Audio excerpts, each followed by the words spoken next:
할렐루야. 우리 좌우에 계신 분들하고 인사하겠습니다. 너무 잘 오셨습니다. 네, 감사합니다. 자, 한 가지 광고 말씀드리도록 하겠습니다. 이번 주일날 1시 반에 이 장소에서 공동의회가 있습니다. 여러분들 위해서 많이 기도해 주시면 너무 좋을 것 같고요. 우리 예배가 끝나고 나서 우리 당회원 되어주신 분들, 그리고 장로님과 권사님과 안수집사님 되신 분들, 우리 교회에서는 총 6명이거든요. 10시 40분까지 제 방에 잠깐 모여서 공동의회에 나눌 모든 내용들을 다시 한번 싹 정리하도록 하겠습니다. 자, 우리 같이 오늘 함께 나눌 말씀이 우리 마가복음 9장 30절부터 우리가 살펴볼 텐데, 자, 우리가 이제 마태복음과 더불어서 우리 신약의 말씀을 쭉 보는 가운데 아마 조금씩은 느끼실 것 같아요. 마태가 보고 있는 예수님의 모습, 그리고 마태가 그 예수님에 대하여 어떤 방법과 어떤 부분에 좀 초점을 맞추면서 쓰고 있는지, 또 어떻게 보면 이제 마가가 또 초점을 맞추는 내용들이 조금 다르고요. 흘러가는 어떤 흐름조차도 조금씩은 차이가 좀 있습니다. 자, 그런 가운데 우리가 마가복음을 이제 9장까지 쭉 살펴보고 있는 내용들 가운데 앞에 있는 내용이 이렇게 좀 이제 진행이 되어집니다. 예수님께서 공생애를 시작하시고 예수님께서 많은 기적과 이적들을 일으키시는 가운데 그 기적과 이적들이 일어나는 어떤 패턴이 좀 있어요. 맨 처음에는 교사로서의 어떤 그런 가르침에 좀 집중하셨다면 조금 흘러가면서 병을 고치는 자로서, 어떻게 보면 고치는 자로서의 사역, 그리고 귀신을 쫓는 사역까지 심지어 점점 확장되어지는 가운데 이제 귀신을 쫓고 병을 고치는 수준을 넘어서서 심지어 우리 사람의 생명까지 이제 주권을 가지고 계신, 그러니까 죽은 자를 살리시는 상황. 그리고 또 이제 더 진행이 되어지면서 어떤 내용들이 나오냐면 자연 만물이, 바람과 파도가 예수님의 명령에 순종하게 되는, 이게 어떻게 보면 하나님으로서의 어떤 권위와 능력을 보여주시면서 점점 예수님의 사역이 이제 더 확장되어지고 더 고난도로 이렇게 진행이 되어집니다. 그래서 이제 하나님의 아들 되어지는 신성의 모습까지 이제 드러내게 되죠.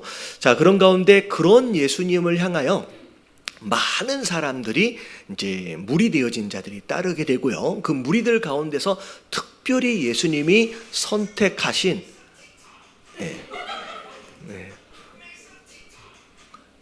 하필이면 또 이럴 때 자, 물이 되어진 가운데 그 안에 제자로 또 선별되어진 자들의 모습들이 좀 나옵니다. 그래서 요 내용들을 보면 예수님이 어떤 가르침을 하시고 어떤 기적과 이적들을 일으키시고 난 뒤에 꼭 어느 집에 가면 제자들에게 행하셨던 그 일들이나 가르치셨던 그 교훈들에 대해서 다시 한번 설명해주는, 더 깊게 설명해주는 내용들이 쭉 나오게 되죠. 그래서 그런 내용들이 좀 나오다가 그 다음에 이제 예수님을 추종하고 따르는 무리들 뿐만이 아니라 누가 또 생기게 되냐면 바리새인들과 서기관들처럼 예수님을 대적하는 무리들이 점점 이제 생기게 됩니다. 이제 그 내용들이 이제 쭉 나왔어요.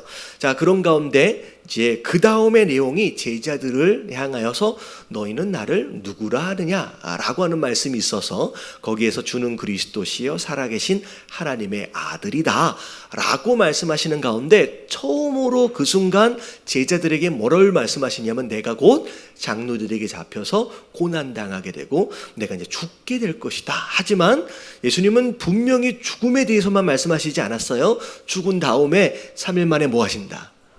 부활할 것이다. 그런 가운데 너희들은 그러면 어떻게 해야 되느냐? 스스로 자기를 뭐하라 그랬어요? 부인하고 너희 십자가를 지고 나를 따라와야 한다 라고 이제 말씀을 하셨습니다. 그러니까 지금까지는 너무 좋았는데 주는 그리스도시여 살아계신 하나님의 아들까지는 좋았어요. 근데 갑자기 예수님이 돌아가신다는 얘기를 하시는 거예요. 이거 도대체 무슨 얘기냐, 이해를 할 수가 없는 상황에 심지어 예수님이 뭐라고 말씀하시냐, 자기를 부인하고 너희도 뭘 해라요? 십자가를 지고 따르래요. 이건 죽으란 얘기거든요. 굉장히 마음이 어려워져 있는 상황, 우리 보고 도대체 뭘 어떻게 하란 얘기냐? 굉장히 낙심해 있는 상황 가운데 이 12제자를 가운데 3명의 제자만 따로 불러서 어디로 올라가시냐면 변화산으로 올라가셔서 거기에서 예수님이 그냥 일반적인 인간, 일반적인 선지자가 아니라 누구다? 하나님이다 라고 하는 것을 분명히 겉으로 이제 겉모습이 변형되어지는 것까지를 보여주시면서 이 제자들로 하여금 누군지를 알려주십니다. 그런 가운데 하나님 뭐라 그러세요? 이는 내 사랑하는 아들이다. 그러면서 뭐라 그래요? 너희는 이에게 뭐하라? 이의 말을 들을지어다. 그러니까 예수님이 뭐라고 말하시든 그냥 너는 뭐 하면 된다. 순종하면 된다. 왜냐하면 이분은 그냥 보통 분이 아니라 누구래요? 내 아들이다. 하나님의 아들이니까 뭐라고 얘기해든 그냥 너는 순종하면 된다. 다시 말하면 뭐 하지 말라는 얘기예요? 걱정하지 말라는 거, 염려하지 말라는 거예요. 그렇게 말씀하시고 나서 이제 변화산에서 내려와서의 상황이 이제 어제 오늘 말씀으로 쭉 이어지죠. 자, 그런 가운데 어제 이제 간질로 이제 귀신 들린 가운데 간질 증세가 일어나 가지고 이제 자꾸 쓰러지는 아들을 둔 아버지의 이야기가 나오죠. 제자들은 고치지 못했어요. 근데 예수님이 고치셨죠. 왜 고치지 못했느냐? 제자들이 믿음이 없었기 때문이다. 근데 마지막 부분에 보니까 믿음 없음을 다시 설명해 주시는데 너희가 뭐 하지 않았기 때문에 능력이 안 나타난 거예요. 기도하지 않았기 때문에. 다시 말하면 믿음은 뭐 하는 게 기도라는 거예요. 아니, 믿음은 뭐 하는 게 믿음이라는 얘기예요. 기도하는 게 곧 믿음이다라는 거죠. 그래서 오늘 이 밤에 말씀과 더불어 함께 기도하는 이유는 그게 우리의 뭐기 때문에, 그게 우리의 믿음이기 때문에. 그래서 기도하는 자, 그런 믿음 있는 자로 여러분 세워지는 저와 여러분들 되시길 주님의 이름으로 축원합니다. 자, 그런 가운데 이제 30절서부터 볼 텐데 30절, 31절, 자 9장입니다. 자, 다 같이 한번 볼게요. 시작. 그것을 떠나 갈릴리 가운데로 지날새 예수께서 아무에게도 알리고자 아니하시니 이는 제자들을 가르치시며 또 인자가 사람들의 손에 넘겨져 죽임을 당하고 죽은 지 3일 안에 살아나리라는 것을 말씀하셨기 때문이다. 자, 예수님께서 갈릴리 지역으로 다시 오셨는데, 자, 아무에게도 알리지 않고 비밀리에 좀 움직이시려고 애를 쓰셨습니다. 자, 그렇게 하셨던 이유는 뭐냐면 31절에 보니까 누굴 가르치시기 위해서? 제자들을 가르치기 위해서라는 거죠.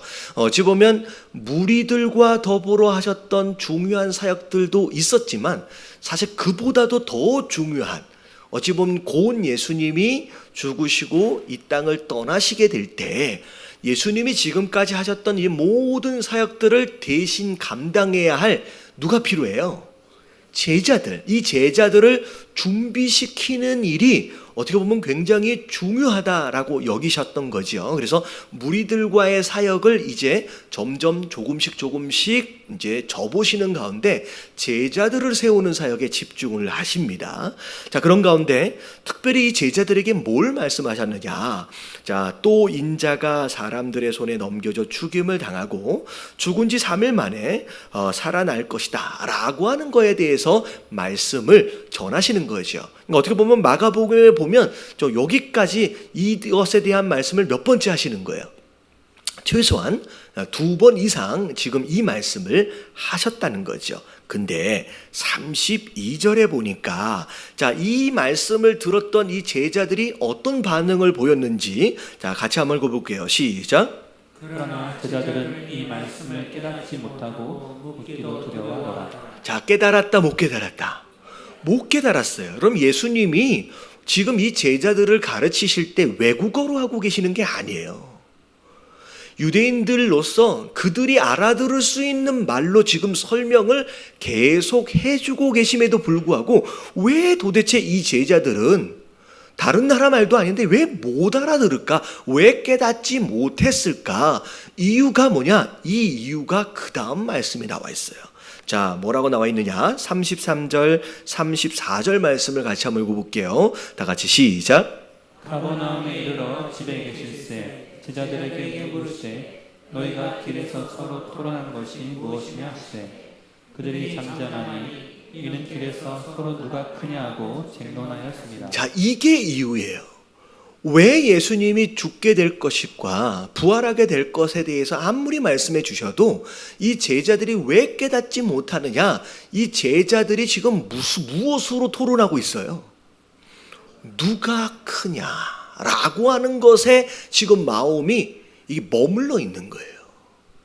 이 제자들은 지금 예수님의 어떤 기적과 이적들을 일으키며 다니시는 그런 모습들을 통하여서 제자들이 가지고 있는 어떻게 보면 예수님과는 다른 기대들이 있습니다.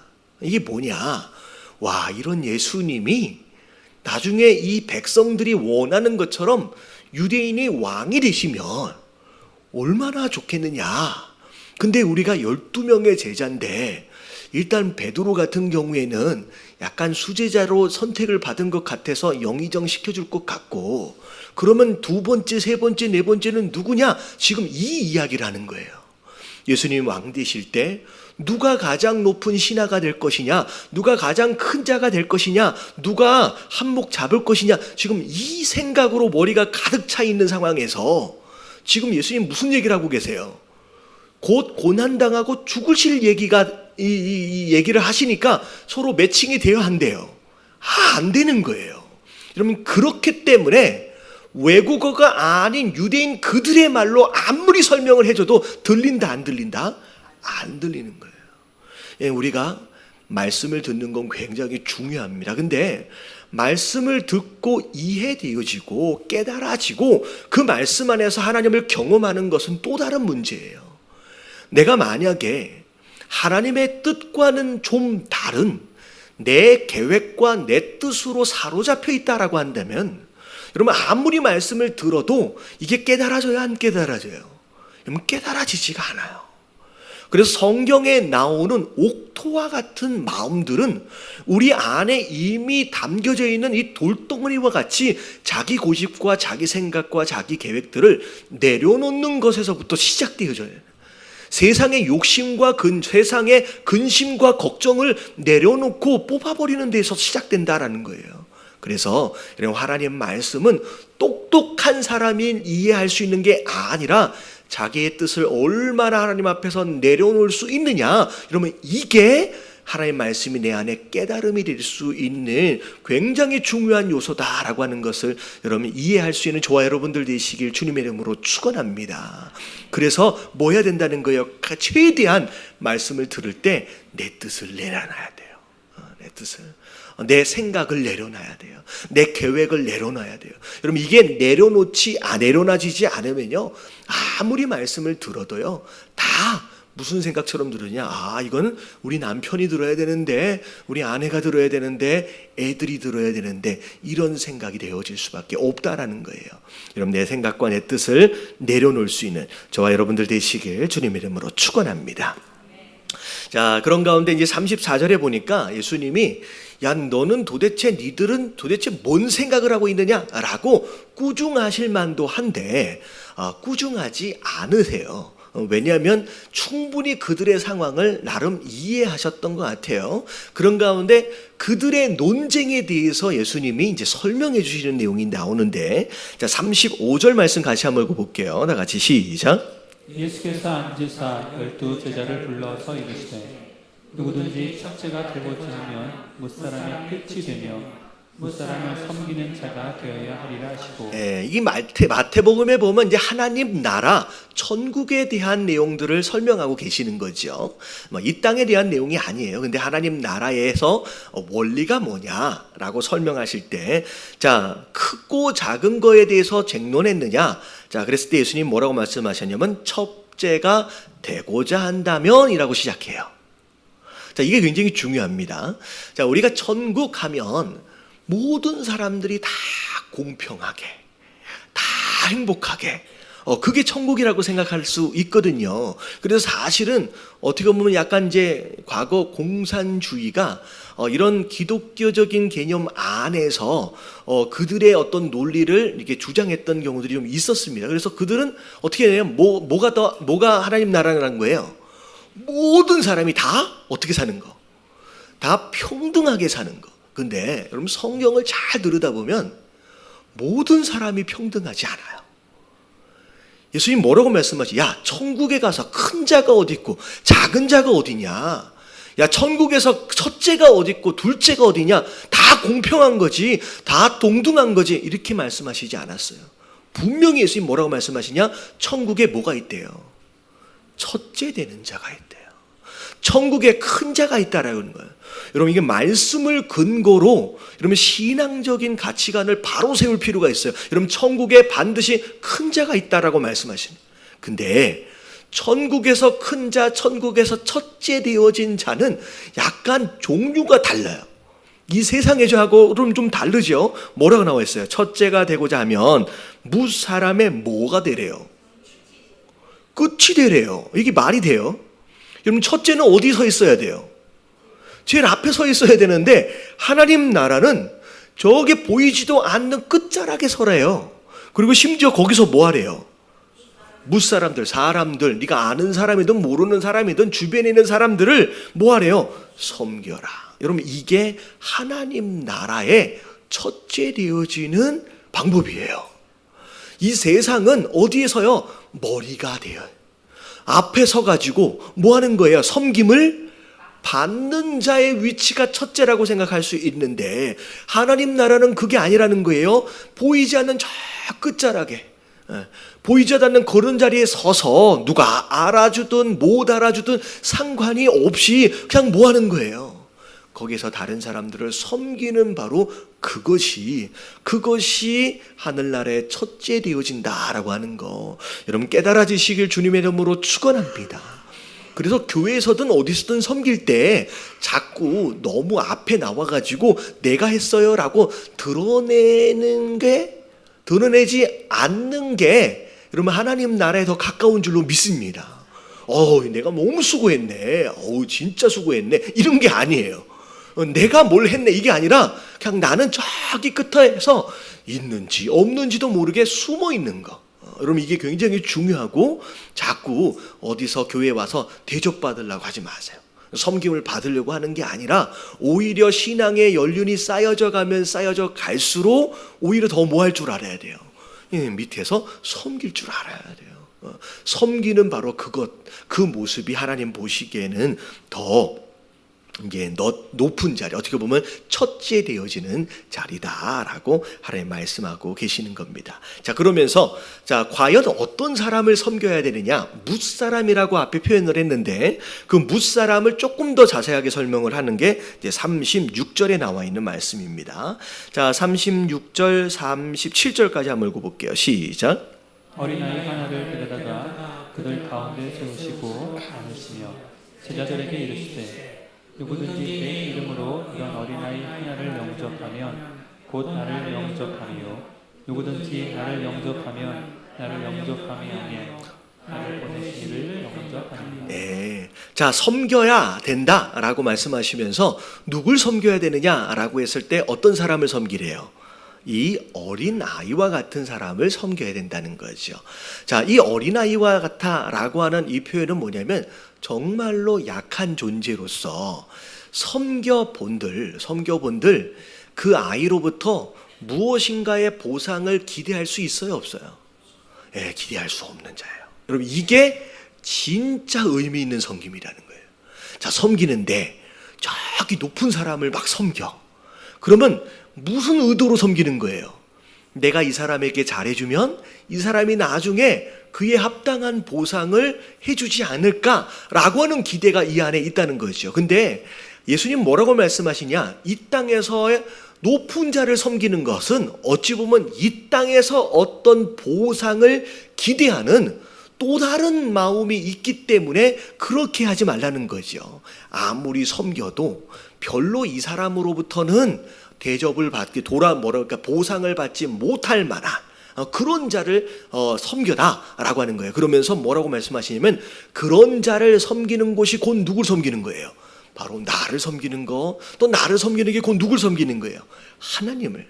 결국은 이 이야기를 쭉 풀어서 얘기하면 어린아이 같이 연약한 자, 비록 내가 섬겨도 나중에 그에 합당한 보상을 해줄 수 없는, 어찌 보면 장애인과 같이 저 아프리카의 오지에 있는 사람들, 여러분 이분들을 섬겨도 그분들이 나한테 뭘 해줄 수가 없거든요. 근데 중요한 건 그렇게 그들을 섬기면 그들로부터는 보상을 받지는 못하겠지만 그들을 섬기는 게 곧 누굴 섬긴 게 되는 거예요. 결국 마지막 끝에 보면 하나님을 섬긴 게 된대요. 이 이야기는 뭐냐면 보상은 그들로부터 받지 말고 누구로부터 받아라? 나로부터 받아라 라고 말씀하시는 거예요. 여러분, 하나님께서 명령하신 대로 우리가 정말로 그런 연약한 자를 섬길 때, 여러분 장애인분들을 섬기고 정말 오지에 있는 그분들을 섬길 때, 여러분 그분들은 우리에게 해줄 수 있는 게 별로 없어요. 여러분, 제가 지난번에 단자니아에 선교를 갔을 때 참 그런 게 거기는 먹고 살 게 너무 부족해서 그런 얘기를 하더라고요. 제가 돌아다니면서 집에서 개를 키우는 걸 한 번도 본 적이 없어요. 이게 바깥에 이렇게 있기 때문에 개를 좀 키울 것 같은데 왜 개가 없으요? 라고 물어보니까 사람 먹을 것도 없는데 개를 어떻게 키우네요. 그러니까 정말로 먹을 거죠. 그래서 정말로 거기에서 그 목회자들을 다 모셔다 놓고서 정말로 섬기는데 그분들에게 있어서는 1년에 한두 번 있을까 말까 한 어마어마한 잔치 음식이라고 해서 소고기를 갖다가 이렇게 뭐라 그래, 약간 카레처럼 이렇게 뭘 했어요. 근데 와, 우리 선교팀들은 잘 드신 분들은 잘 드셨는데 저는요 이빨이 아파서 못 먹겠더라. 저는 분명히 소고기라고 들었거든요. 근데 제가 아는 소고기가 아니에요. 왜냐하면 그쪽 지역에는요 소가 풀이 많이 나는 여름철에는 잘 먹어요. 근데 풀이 없는 겨울철 이런 때가 되면요 못 먹어. 그래서 살이 쪘다 말랐다를 계속 반복하니까 이 고기가 어떻게 되면 고무가 돼버려요. 그래서 저는 너무 아파요. 근데 맨 처음에는 소고기라고 이야기해 주시는 선교사님이 되게 의심스러웠어요.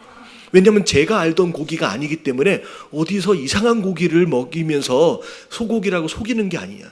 근데 그분들의 그런 모습들을 보면서 야, 이게 잔치 음식이고, 심지어는 그런 데를 가니까 너무 일주일도 안 됐는데 뭐가 제일 먹고 싶냐면 콜라가 그렇게 먹고 싶은 거예요.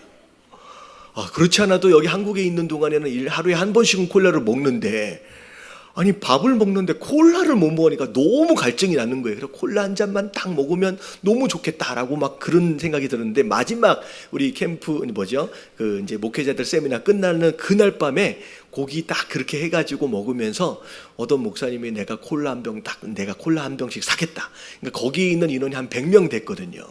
와, 근데 이 100명을 콜라를 한 병씩 돌리는데 얼마 들어갔는지 아세요? 20불. 2만 원밖에 안 돼. 2만 원이면 그 100명이 콜라를 한 번씩 다 먹는데, 근데 그렇게 싼 콜라도 1년에 한두 번 먹을까 말까래요. 근데 그 콜라를 먹는데 얼마나 맛있는지. 근데 그런 분들을 섬기는데, 여러분 그런 분들이 아무리 우리한테 대접을 해 주신들 여기에서 고깃집에서 2만 원어치 먹는 거하고 비교가 안 돼요. 그 얘기는 뭐냐면 섬긴다라고 하는 건 그들로부터 무슨 대접을, 보상을 바라는 거에 바라지 않는 거예요. 이분들로부터 보상을 바라는 게 아니라는 거예요. 하나님이 뭐라고 말씀하시면 그런 보상을 기대할 만한 자를 섬기지 말라는 거예요. 아무런 기대할 수 없는 자를 섬겨라. 그러면 누가 보상해 주겠다? 내가 너희에게 직접 보상하겠다라고 말씀하시는 거예요. 여러분 꼼수 쓰지 마세요. 내가 섬겼을 때 야, 이 사람부터 내가 나중에 뭘 받겠다 이러면 이거는 하나님이 다 하시는 거예요. 그러면 이 땅에서 누군가로부터 그런 대가를 원하는 그런 섬김 말고 정말 순전하게 사랑하는 마음으로 섬기고, 보상은 누구에게? 하나님께 받을 줄 아는, 여러분 이런 순수함으로 섬기시는 저와 여러분들 되시길 주님의 이름으로 축원합니다. 그래서 최소한 교회를 다니며 성도라고 하는 사람들이라고 한다면, 여러분 내 가정과 내 배를 위한 것 외에 다른 누군가 연약한 자, 어린아이 같은 자를 여러분 결단하여 섬기시면 되게 좋을 것 같아요. 여러분 굉장히 중요합니다. 할렐루야. 이때는 왜 아멘이 이렇게 작아져요? 여러분 섬기시길 주님의 이름으로 축원합니다. 그럼 정말로 그런 얘기 하잖아요. 여러분 한 달에 10,000원이면 아이들이 학교를 다닌다 그러잖아요. 여러분 제가 이제 잠깐 우리끼리니까 말씀을 드리는데 NGO 단체에서 이렇게 계좌로 이체하는 거 죄송하지만 하지 마십시오. 그것을 여러분들이 3만 원을 보내면 그 아이가 직접 받는 돈은 3,000원 이하입니다. 3,000원 이하예요. 왜 그러면 제가 왜 아느냐면 아프리카 선교사님이 NGO에서 함께 협력해서 일을 하셨는데 너무 속상해서 그분들하고 연을 끊으셨대요. 근데 그게 그분들이 막 악한 어떤 그런 마음 때문에 그렇게 되느냐가 아니라 이 거대한 조직을 움직이다 보니 그 조직 안에서 소모되어 있는 행정 비용이 그렇게 많이 들어가는 거예요. 그리고 실제로 그 아이들이 그런 금액을 받아서 고맙다고 그림을 그려가지고 보내고 막 카드 써가지고 보내고 그러면 이거는 사실 거의 불가능하답니다. 왜냐하면 그 아이들이 문맹률이 99%예요.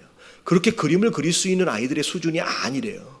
그러니까 이 조직을 움직이기 위해서 어쩔 수 없이 그런 속임들과 안타까운 모습들이 많이 있어요. 그래서 여러분 그런 것을 정말 섬기고 싶으시면 여러분 그런 식으로 섬기지 마시고요. 여러분 교회를 통하여 섬기십시오. 제가 말씀드렸잖아요. 우리 저희 교회에 여러분 지정을 해가지고 선교헌금을 보내면 여러분 보내시는 바로 그 금액 그대로 100% 선교사님께 직접 전달이 돼요. 우리 앞으로 이게 인도네시아 선교 저것도 그대로 그 금액을 전부 다 어카운트에 넣어가지고 바로 다 보냅니다. 그래서 여러분 2019년도는 여러분 이런 결단을 하면 좋을 것 같아요. 내가 탄자니아가 됐든 어디가 됐든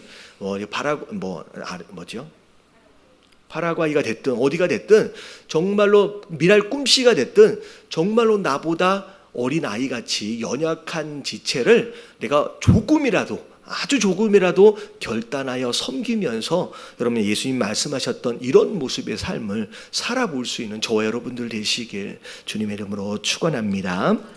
그래서 직접 보상을 받을 수는 없지만 내가 직접 보상하겠다라고 하나님 말씀하시는 거예요. 자, 그리고 9장 38절로 넘어가겠습니다. 자, 38절, 39절 같이 한번 읽어볼게요. 시작. 요한이 예수께 여짜오되 선생님, 우리를 따르지 않는 어떤 자가 주의 이름으로 귀신을 내쫓는 것을 우리가 보고 우리를 따르지 아니함으로 그만했나이다. 예수께서 금하지 말라. 내 이름을 택하여 이런 일을 행하고 즉시로 나를 비방할 자가 없느니라. 자, 요한이 이제 질문을 한 거죠.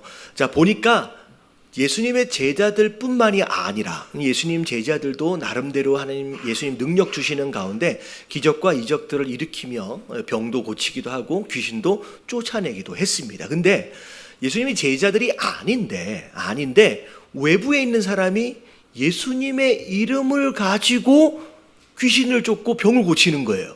그러니까 다시 말하면 예수님의 이름, 그러니까 어떻게 보면 누가 하느냐도 중요하겠지만 누가 하는 것도 중요하겠지만 이름 자체에 뭐가 있는 거예요? 예수 이름 자체에 권세와 능력이 있는 거예요. 여러분 굉장히 중요합니다. 여러분들 스스로의 능력으로 여러분 기도해서 병이 낫고 귀신이 쫓는 게 아니에요. 어디에 능력이 있어요? 예수 이름 안에 능력이 있어서 모든 이름 위에 뛰어난 이름이 누구의 이름이에요? 예수님의 이름이에요. 여러분 이 이야기는 뭐가 되냐면 여러분 암은 어떤 병의 뭐예요? 여러분 이름이에요. 그러니까 암이라고 하는 건 어떤 병의 이름이에요. 무슨 얘기인지 아시겠죠? 무슨 병이 있죠?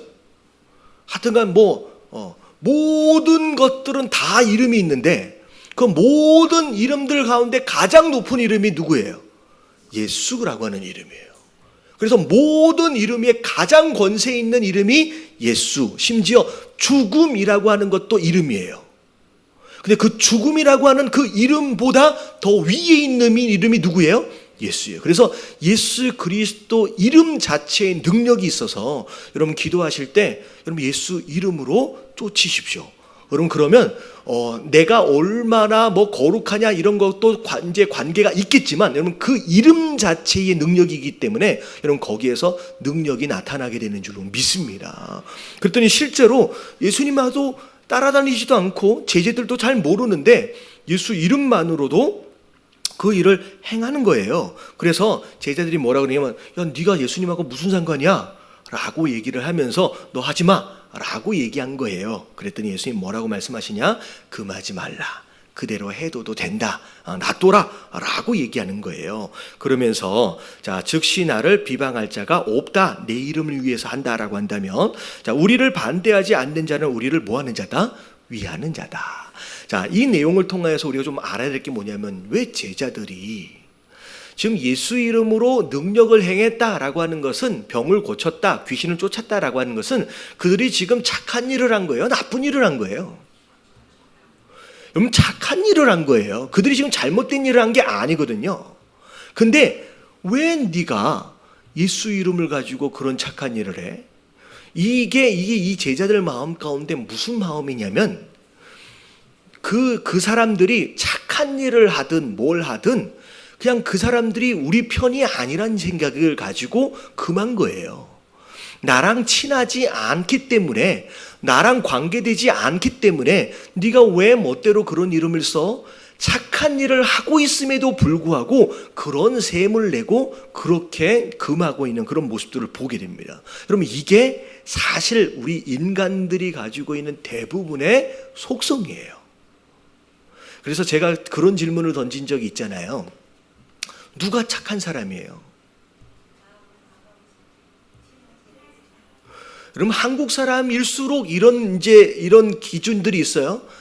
나한테 잘해주는 사람이 착한 사람이에요. 나랑 친한 사람이 착한 사람이에요. 근데 아무리 선한 일을 하고 아무리 바란 일을 해도 나한테 잘 안 해주면 이 사람은 어떤 사람이에요? 나쁜 사람이 되는 거예요. 여러분 이런 기준에서 우리가 벗어나야 돼요. 여러분 교회 안에서든 그 어디에서든 이런 기준을 가지고 패거리들이 만들어져요. 정말로 잘못된 주장을 하고 있어요.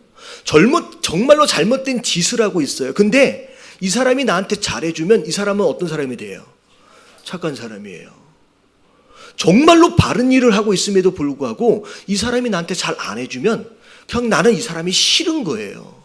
여러분 이런 기준에서 벗어나지 않으면요 우리 한국 어떻게 보면 민족들이 가지고 있는 분당 짓는 이것에서 우리가 벗어날 수가 없어요.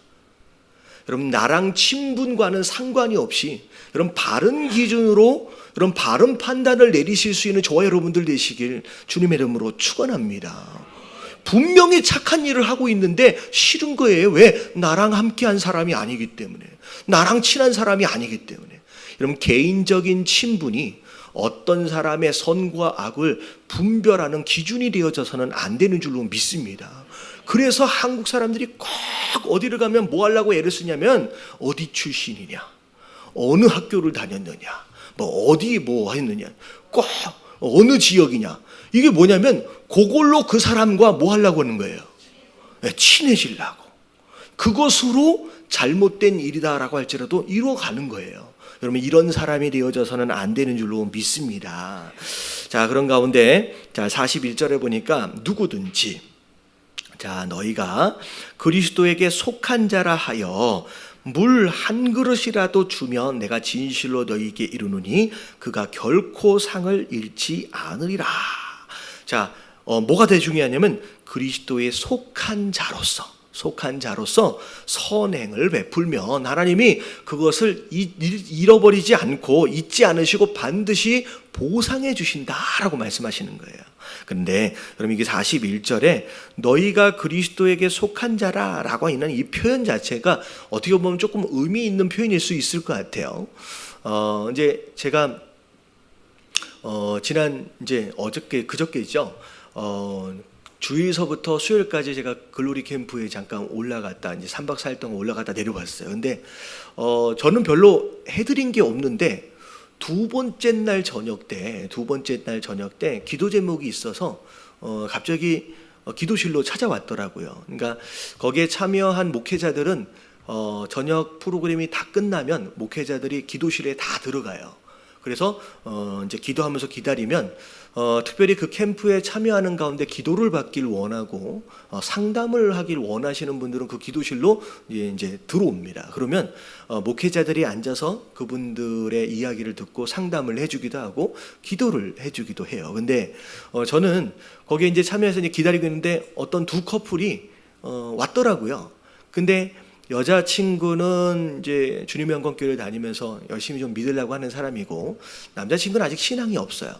근데 신앙이 없는 가운데 남자친구는 조금 뜸을 들이는 것 같아요. 신앙을 이제 막 캠프에 올라가서 막 은혜를 받고 열심히 믿어야지, 그런 것보다 좀 천천히 좀 뜸을 들여가면서 부담스럽지 않게 천천히 믿어가고 싶습니다. 뭐 그런 의도더라고요. 근데 제가 같이 이야기를 하면서 그렇게 얘기를 했어요. 믿음은, 제가 말씀드리잖아요. 믿음은 어떤 성경적인 내용들을 깨달아 아는, 그래서 지식적으로 어느 부분에 동의하는 게 믿음이 아니다. 믿음은 뭐라 그랬어요?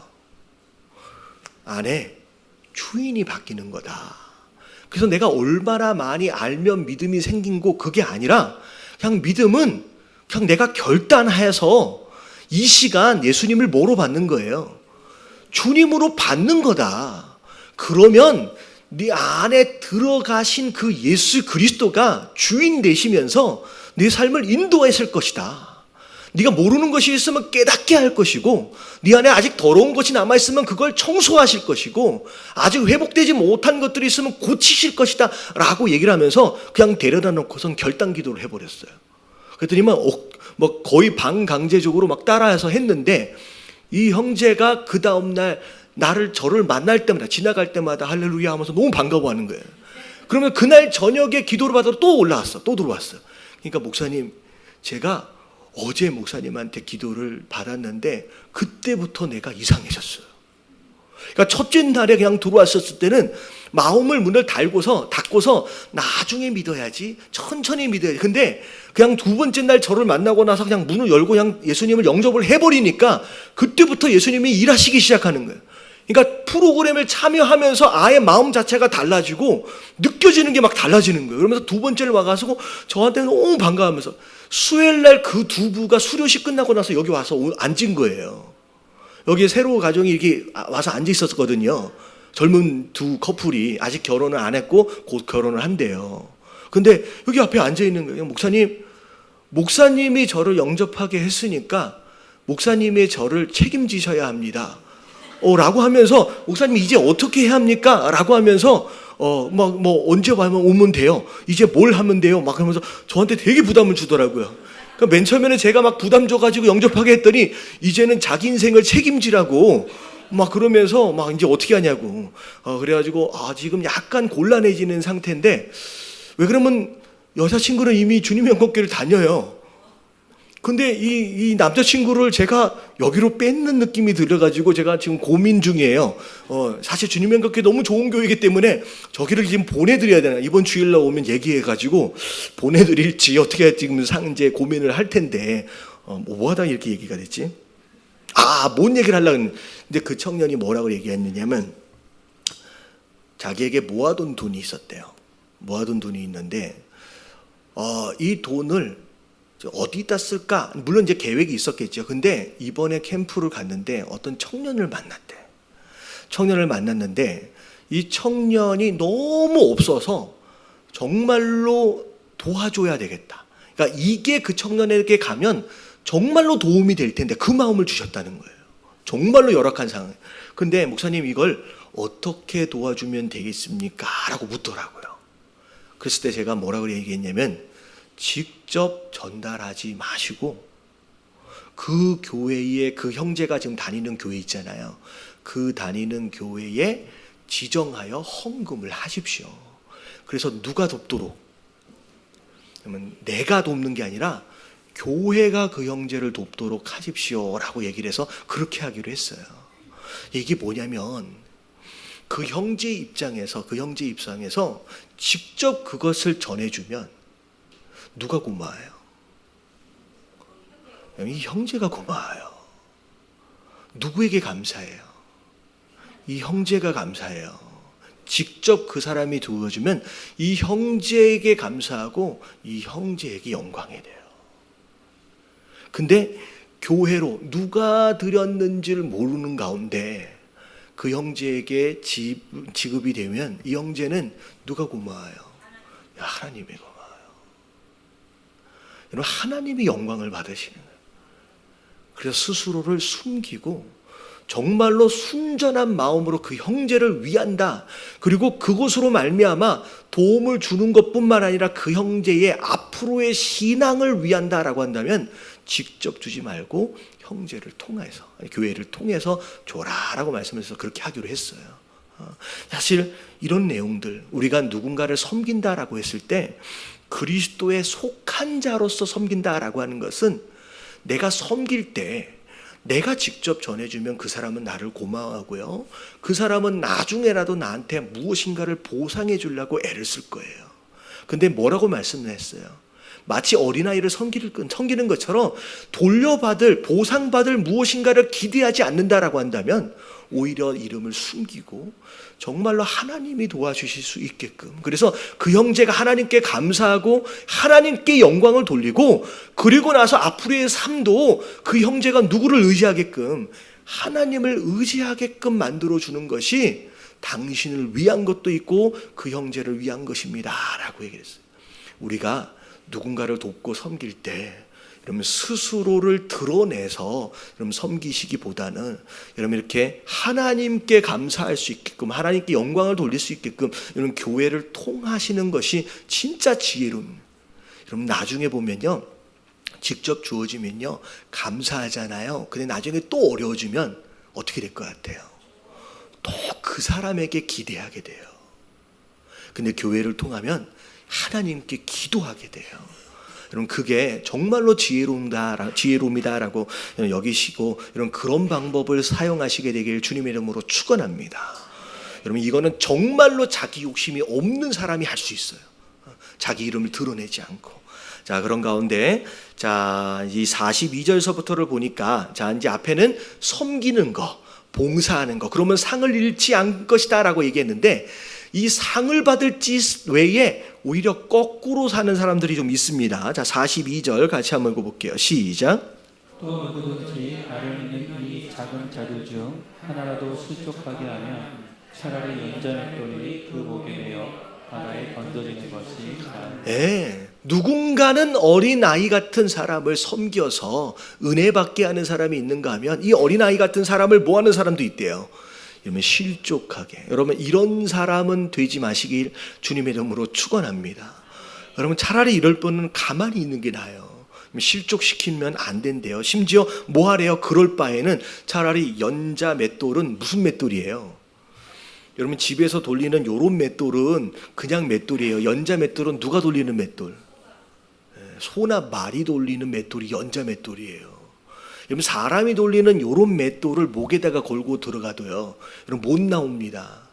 근데 뭘 걸고 들어가래요? 연자 맷돌을. 다시 말하면 나올 수 있어요, 없어요? 그냥 죽으란 얘기예요. 그러니까 어떻게 보면 누군가를 실족하게 하는 일, 우리 마태복음에 보면 그렇게 안 할 수는 없다. 어떻게 보면 그런 일들이 많이들 일어난다라고 하지만 보통 일어난다라고 해서 정당화될 수는 없다는 거예요. 그걸 정말로 그렇게 하지 않도록 정말 목숨을 거는 정도의 결단이 필요한데, 자 43절서부터를 보면 얼마나 각오를 하고 결단을 해야 되는지에 대한 예가 나와요. 자 43절서부터 47절까지 쭉 한번 읽어볼게요. 시작. 만일 내 손이 너를 범죄하게 하거든 찝어버리라. 장애인으로 영생에 들어가는 것이 두 손을 가지고 지옥 곧 꺼지지 않는 불에 들어가는 것보다 나으니라. 만일 내 발이 너를 범죄하게 하거든 찍어버리라. 발이 저는 자로 영생에 들어가는 것이 두 발을 가지고 지옥에 던져지는 것보다 나으니라. 만일 눈이 너를 범죄하게 하거든 빼버리라. 한 눈으로 아버지의 나라에 들어가는 것이 두 눈을 가지고 지옥에 던져지는 것보다 나으니라. 자, 손이 누군가를 실족하게 할 수 있고요, 심지어 발이 누군가를 실족하게 할 수 있어요. 자, 손이라는 것은 어떤 일을 행하는 경우죠. 발이라고 하는 것은 어떤 장소를 드나드는 것을 의미합니다. 그래서 어느 장소를 내가 드나드느냐에 따라서 그것이 또 누군가에게 실족이 될 수 있대요. 심지어 내가 무엇인가를 보는 것으로 말미암아 내가 또 범죄할 수 있는 상황들이 벌어질 수 있다는 거죠. 그래서 눈이 되었든 손이 되었든 발이 되었든 이런 것들을 통하여서 범죄하게 하거나 어떻게 보면 실족하게 하는 일들이 벌어지면 이걸 어떻게 해버리래요? 손과 발은 찍어버리고 어떻게 보면 눈은 뽑아버리래요. 그렇게 해서라도 어디를 가래요? 천국에 가는 게 낫다는 거죠. 여러분 이거는 뭘 의미하느냐? 첫 번째, 죄를 짓지 않도록 하기 위해서 다른 성경이 뭐라고 하냐면 뭐 흘리기까지 싸워야 된다? 피 흘리기까지. 그러니까 어쩔 수 없지요. 사는 게 다 그런 거지요. 라고 그런 태도를 가지고 있으면 죄랑 싸워서 못 이긴다는 거예요. 최소한 우리 스스로 싸워서 이길 수 있는 전쟁은 아니지만 우리의 마음에 가지고 있는 태도만큼은 이런 작정, 이런 각오를 하는 그런 노력들이 우리 안에 필요하다라는 거죠. 그래서 이런저런 핑계나 이런저런 합리화로 그냥 대충 넘어가려 하지 말고 여러분 이런 각오와 이런 결단들이 있어야 된다라는 거죠. 그래서 우리 안에 죄랑 싸울 때 여러분 정말로 거룩한 삶을 위해서 여러분 이렇게 결단할 수 있는 저와 여러분들 되시길 주님의 이름으로 축원합니다. 그리고 이 말씀을 통하여 또 뭘 말씀하시느냐? 뭐가 더 중요한가예요. 뭐가 더 중요한가? 이 땅에서 손이 없이 사는 거 얼마나 불편합니까? 여러분 이 땅에서 발이 없이 산다. 이 땅에 한쪽 눈이 없이 산다. 여러분 한쪽 눈이 없으면 그래도 나머지 한쪽 눈이 있으니까 되게 이제 그래도 보이니까 괜찮겠지라고 여기실 수 있을 것 같은데 여러분 양쪽 눈이 있는 것과 한쪽 눈이 있는 거의 차이가 뭔지 아세요? 이렇게도 보이고 이렇게도 보이잖아요. 근데 왜 두 눈이 필요해요? 여러분 양쪽에 이 눈과의 이 거리로 인해서 두 눈을 쓰는 것으로 인하여 거리가 파악이 돼요. 여러분 한쪽 눈을 가지고 있는 사람은 요 손가락이 지금 몇 센치밖에 있는지 확인이 잘 안 돼요. 근데 두 눈을 딱 뜨고 있으면 이게 40cm밖에 있구나라고 하는 게 확인이 돼요. 이해가 되시죠? 그러니까 두 눈을 가지고 있는 것과 한 눈을 가지고 있는 건 달라요. 확실히 편하고 확실히 없으면 불편합니다. 근데 눈을 하나를 읽는 것, 손 하나와 발 하나를 읽는 것보다 뭐가 더 중요하다는 얘기예요? 영생이 훨씬 더 중요하다는 거예요. 천국이 훨씬 더 중요하다는 거예요. 그러니까 뭐가 더 중요하냐라고 하는 거에 대한 우선순위가 정확하게 세워지면 내가 사실 수많은 유혹들 가운데 이길 수 있는 힘이 되어집니다.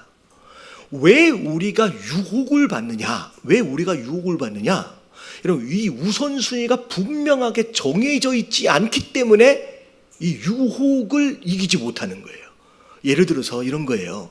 제가 오늘 금요 예배에 나올 때 어마어마한 유혹을 받았을까요? 안 받았을까요? 저는 금요 예배 나오는데 유혹받을 일이 없어요. 저는 주일 예배 나올 때 유혹받을 일이 없어요. 왜냐하면 저는 반드시 여기 있어야 돼요. 여러분 진짜 저는 웬만해서는 아직까지는 그것 때문에 그런 것들 때문에 어떻게 보면 육신적인 아픔이나 이런 것들 때문에 제가 예배를 건너뛴 적은 없었던 것 같아요. 정말 제가 전에 말씀드렸다시피 제가 새벽 예배를 인도할 때 저는 기어서라도 왔어요. 근데 그런 게 뭐냐면 제가 안 가면 교회를 문을 못 열어. 그러니까 저는 반드시 가야 돼요. 그러니까 어떻게 보면 우선순위가 확실하면 별로 유혹되어질 일이 없어요. 근데 이 우선순위가 애매한 사람은 아마 지금 이 자리에 나오신 분들 가운데 굉장히 고민하다가 나오신 분들이 있을지도 몰라요. 이게 뭐가 확실하지 못해서예요. 우선순위가 확실하지 못하기 때문에. 여러분 육신과 영적인 것에 대하여 여러분 우선순위가 정확하게 되면요, 여러분 우리의 일상생활 가운데 많은 경우의 유혹들이 여러분 사라집니다. 왜 나는 신앙생활을 하는데 웬 유혹들이 이렇게 많을까? 여러분 이유는 딱 한 가지예요. 아직 뭐가 정해지지 않았어요. 여러분 우선순위가 정해지지 않았어요. 그래서 유혹이 많은 거예요. 이 땅이냐 아니면 저 하늘이냐라고 하는 거에 대한 우선순위를 정확하게 세워가심으로 말미암아 여러분 이 유혹들을 이기실 수 있는 저와 여러분들 되시길 주님의 이름으로 축원합니다. 저는 그래요. 세상을 살면서 여러분 성도 되어진 자로 살면서 평생 죽을 때까지 유혹하고 싸우는 사람이 있어요. 여러분 우리가 싸워야 할 대상은 유혹이 아니에요. 나를 공격해오는 이 유혹과 평생 싸우는 사람이 있어요. 여러분 이겨봤자 본전이잖아요. 여러분 이런 전쟁은 여러분 빨리 끝내야 돼요. 여러분 누구와 싸워야 돼요? 누구랑 싸워야 돼요? 여러분 내가 사랑하는 자, 그의 영혼을 붙잡고 놔주지 않는 그 악한 영과 싸워서 여러분 그 집안에 있는 보물들을 우리가 뺏어와야 돼요. 그 영혼을 우리가 가지고 와야 돼요. 여러분 이 전쟁에 우리의 에너지와 시간들을 쓰시길 주님의 이름으로 축원합니다. 여러분 우리는 이쪽 전쟁을 해가지고 여러분 생명을 살려와야 돼요. 여러분 영생을 얻도록 해야 돼요. 여러분 이 영적 전쟁을 해야 되는데 왜 평생 살면서 뭐랑 전쟁을 해요? 나한테 찾아오는 유혹과 전쟁을 해요. 여러분 이건 굉장히 어떻게 보면 소모적인 거예요. 그리고 심지어는 나를 공격하는 이 유혹과 싸우는 사람이 있는가 하면 또 누구랑 싸워요? 우리들끼리도 싸우고 있어. 여러분 이거는 정말로 피해야 되는 전쟁인 줄로 믿습니다. 우리가 싸워야 할 대상은 유혹도 아니고요, 우리들끼리의 서운함도 아니고요, 여러분 정말로 우리가 사랑하는 그 형제의 이 영혼을 붙잡고 있는 이 악한 영하고 싸워야 되는 줄로 믿습니다. 그래서 우리가 기도할 때 하나님 저 영혼을 구원하여 주시옵소서. 여러분 기도할 제목들이 얼마나 많은지 몰라요. 제가 신방다니면서 보니까 온 천지 전부 다 사탄 마귀가 다 붙들고 있어. 애들 다 붙잡고 있고요, 남편 붙잡고 있고, 아내 붙잡고 있고, 부모님 붙잡고 있고, 우리가 정말로 뺏어와야 할 영혼이 얼마나 많은지 여러분 그걸 위하여 기도하고 그걸 위해서 싸울 수 있는 저와 여러분들 되시길 주님의 이름으로 축원합니다. 그리고 자, 손과 발과 눈을 뽑아버려라 이 이야기를 하니까 제가 무슨 얘기가 생각이 났냐면, 이 손이 무슨 죄, 이 발이, 이 눈이 무슨 죄예요? 이 발이 자기 마음대로 갔을까요? 누가 시킨 거예요? 주인이 시킨 거예요. 이 발이 거기 간 게 자기가 생각이 있어서 간 게 아니잖아요. 누가 시킨 거예요? 이 발 주인이 시켜서 간 거고, 눈 주인이 지금 봐서 지금 문제가 생긴 거예요. 근데 기껏 주인이 시켜서 했는데 어떻게 됐어요? 그 주인 때문에 눈알이 뽑히기 시작해. 손과 발이 찍히기 시작해. 이 눈과 손과 발의 잘못이 뭐예요? 주인 잘못 만난 거예요. 여러분 주인 잘못 만나면 이런 손과 발과 눈이 됩니다. 저는 이 말씀을 보면서 우리 인생도 누굴 잘 만나야 돼요? 주인을 잘 만나야 돼요. 잘못된 주인 만나서 잘못된 사람 따라가면, 잘못된 데를 따라가면 뭐 돼요? 이런 꼴이 돼요. 여러분 예수 그리스도를 정말로 주인으로 잘 만나셔서 여러분 그분으로 인하여 그분의 손과 발과 그분의 눈 되어지심으로 여러분 복을 받는 인생을 사시길 주님의 이름으로 축원합니다. 지금 내가 어떤 일을 할 때 누구의 명령을 받아서 움직이고 있느냐라고 하는 게 그분이 진짜 주인이에요. 여러분 누구의 명령으로 움직이고 있느냐? 여러분 하나님의 명령하심과 말씀의 명령하심으로 내가 움직이고 있다라고 한다면 내 주인은 하나님이에요. 여러분 그 하나님께서 우리에게 약속하신 축복이 있게 되는 줄로 믿습니다. 그래서 여러분 신앙은 주인이 바뀌는 거고, 진짜 바로 된 신앙은 주인을 잘 만나는 거예요. 이런 주인을 잘 만나심으로 말미암아 이런 식으로 찍혀서 뽑히는 인생 되지 마시고 정말로 하나님 앞에 온전히 쓰임받고 영광 가운데 복을 받는 그런 손과 발, 그런 눈 되어지시길 주님의 이름으로 축원합니다. 그러면서 뭐라고 말씀하시냐? 지옥, 천국에 못 가면 지옥 간대요. 근데 거기에는 얼마나 무섭냐면 거기에는 자 48절 49절 다 같이 시작. 거기에서는 구더기도 죽지 않고 불도 꺼지지 아니하느니라. 사람마다 불로써 소금 지릿함을 받으리라. 뭐 할 수 없이 그냥 가지 이런 게 아니라는 거예요. 정말로 구데기도 못 죽는데요. 죽음도 없이 끝나지 않는다는 거예요. 끝나지 않는 어마어마한 고통 가운데 산다. 절대 가서는 안 되는 곳이다 라고 말씀하십니다. 자, 그러면서 이제 49절에 보니까 소금 치듯한 고통이 있다라고 하는 이 표현을 좀 이제 연결해서 소금이라고 하는 표현을 이제 이 단어 이걸 가지고 조금 더 말씀을 하시는데 그게 50절 말씀이에요. 뭐 위에랑 이어지는 말씀이 아니라 소금을 말씀하신 김에 필요해서 그냥 같이 연결해서 말씀하고 계시는 것 같아요. 자, 50절 같이 한번 읽어봅니다. 시작. 소금은 좋은 것이로되 만일 소금이 그 맛을 잃으면 무엇으로 이를 짜게 하리요. 너희 속에 소금을 두고 서로 화목하라 하시니라. 네, 자, 소금. 자, 이 표현은 아마 많이 들으셨을 거예요. 누가 소금이에요? 여러분, 우리가 세상의 소금이라는 거예요. 그래서 맛을 잃어버리지 말라. 네 기능을 해야 된다라고 말씀하십니다. 특별히 여기서 말하고 있는 이 소금을 어떻게 보면 역할이라고 할까요? 아마 두 가지 정도로만 생각을 하면 소금은 기본적으로 이 성경에 인용되어질 때 어떤 용도로 쓰여지냐면 음식물을 부패하거나 상하지 않도록 하는 기능으로 많이 쓰여집니다. 그래서 갈릴리 지역에서 많은 이제 어떻게 보면 이제 물고기들이 잡히잖아요. 근데 그 물고기를 오늘날처럼 냉동 창고가 있는 게 아니었기 때문에 이걸 썩지 않고 내륙으로 운반하기 위해서 주로 뭘 썼어요? 소금을 썼지요. 소금을 쳐서 부패하지 않게끔. 그러니까 우리가 세상의 소금이다라고 하는 것은 곧 뭘 의미하느냐? 세상의 부패를 막는 역할을 하는 것이 바로 우리여야 된다는 거죠. 그래서 바닷물이 썩지 않는 이유는 그 바닷물 안에 몇 퍼센트의 뭐가 있어요? 약 한 3% 정도의 뭐 소금이 있기 때문에 이 바닷물이 썩지 않는 것처럼 어찌 보면 이 땅에 최소한 3% 이상의 크리스찬, 건강하고 온전한 크리스찬만 있어도 어떻게 보면 이 세상에 부패하지 않을 수 있다라는 이야기를 할 정도로 우리의 역할이 중요합니다. 그래서 여러분 최소한 성도들은 이 세상에 부패한 것으로 인하여서의 불평과 불만을 할 수 있는 자격이 없어요. 세상이 썩었어 라고 하는 불평을 누구만큼은 할 수 없냐면 우리만큼은 할 수가 없어요. 왜냐하면 그 부패를 막으라고 누굴 허락하신 거예요? 우리를 소금으로 허락하셨어요. 그러니까 그 역할을 감당하지 못하고 있는 스스로를 향하여서 세상이 썩었다고 우리가 불평하고 원망할 수 있는 입장이 아니다는 거죠. 이게 직무유기라는 거예요.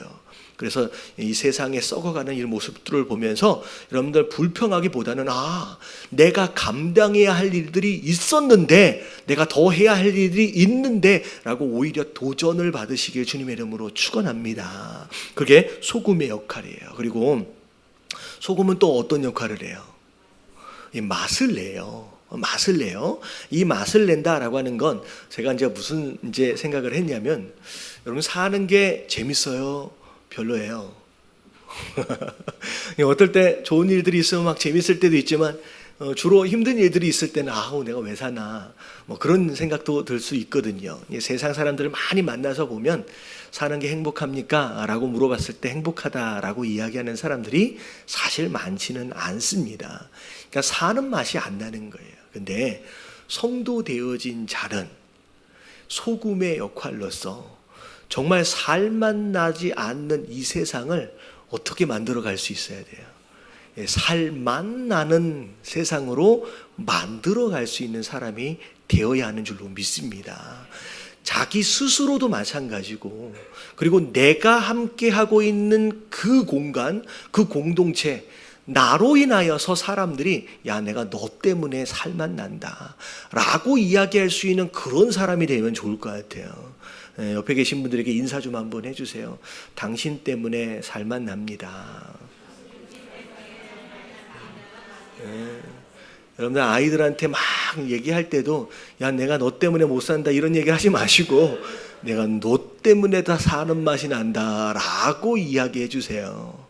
그래서 서로가 서로 우리가 성도이기 때문에 우리가 이게 소금이기 때문에 서로가 서로의 삶을 맛있게 만들 수 있는 그런 사람이 되어야 한대요. 근데 자 중요한 건 뭐냐면 소금이 맛을 내려면 어떻게 해야 돼요?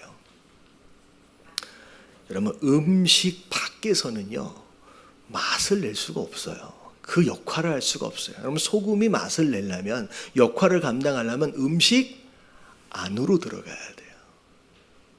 그래서 맨날 교회만 앉아 있으면 안 되고요. 맨날 집에만 앉아 있으면 안 되고요. 여러분 음식 안으로 가야 돼요. 우리에게 허락하신 지난주에 포도원 얘기했잖아요. 우리에게 허락하신 포도원이 있어요. 우리에게 허락하신 그 음식이 있는 거예요. 우리로 하여금 썩지 아니하도록 그리고 맛을 내도록 하시는 그 음식에 우리가 들어가야 되는 줄로 믿습니다. 우리가 어디에 뭐 기도원 안에 들어가 있고 여러분 그러면 안 돼요. 뭐 수도원이나 이런 데 들어가 있으면 안 돼요. 우리는 삶의 현장에 나가서 여러분 그 역할을 해야 되는 존재인 줄로 믿습니다. 그래서 여러분 예배를 통하여서 에너지를 받고요. 기도하면서 능력을 받으세요. 그리고 그 능력을 교회 안에서 쓰지 마세요. 할렐루야. 여러분 교회 안에서는 그 능력을 쓰라고 있는 곳이 아니에요.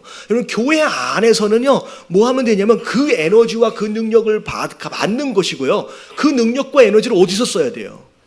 우리에게 허락하신 포도원에서 써야 돼요. 우리 음식 안에서 여러분 들어가서 그 역할을 감당하시게 되길 주님의 이름으로 축원합니다. 근데 여러분 그 역할을 감당하려면 음식 안에 들어가서 뭐 해야 돼요? 여러분 소금은 스스로 녹아지지 않으면요. 여러분 녹아지지 않으면 여러분 절대 맛을 낼 수가 없어요. 내가 그 안에서 살아서 대접받으려고 하고 앞에 머리처럼 서 있으려고 하면 절대 소금의 역할을 감당하지 못해요. 어떻게 보면 앞에 나와 있는 것처럼 끝자락에 서서 섬겨라. 자기를 내려놓고 겸손하게 자기 스스로를 녹여라. 그러면 그 소금이 기능을 발휘할 수 있는 것이다. 이러면 세상 속에서 너무 높은 곳 막 올라가서 드러내려고 하기보다는 자기를 녹일 줄 아는 저와 여러분들 되시길 주님의 이름으로 축원합니다. 제가 이 말씀을 준비하면서 무슨 생각을 했냐면 아마 동영상에서 보신 분들이 계실 거예요. 그 어떤 아줌마가 음식을 하는데 국을 끓이고 있어요. 근데 국자를 갖다가 떠가지고 홀짝홀짝 마시면서 간을 보는데 소금을 탁탁탁탁탁 치고서 간을 보더라고요. 그 다음에 이게 싱거운데?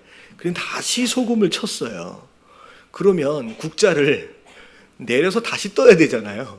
근데 들고 있는 국자에다가 하면서 아직도 간이 안 맞네.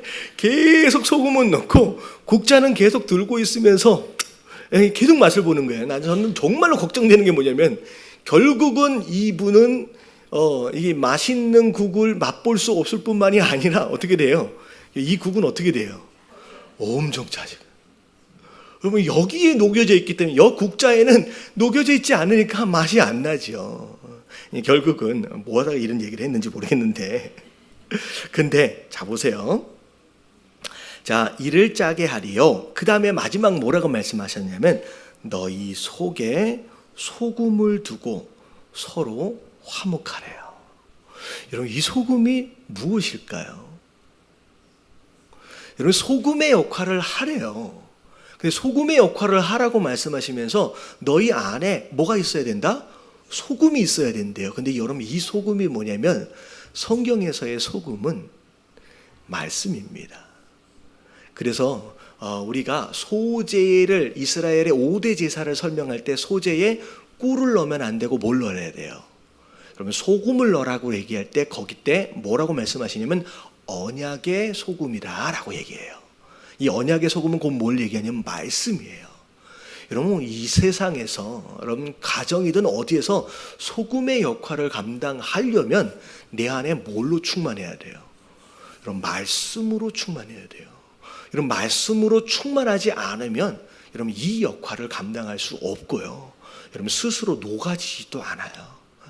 그래서 여러분 이 말씀을 통하여 말씀 충만하시는 가운데 여러분 이 소금의 역할을 감당하시는, 그래서 여러분 가정이든 일터든 어디서든 정말 부패를 막고 정말 맛깔나는 인생 그렇게 만들어갈 수 있는 저와 여러분들 되시길 주님의 이름으로 축원합니다.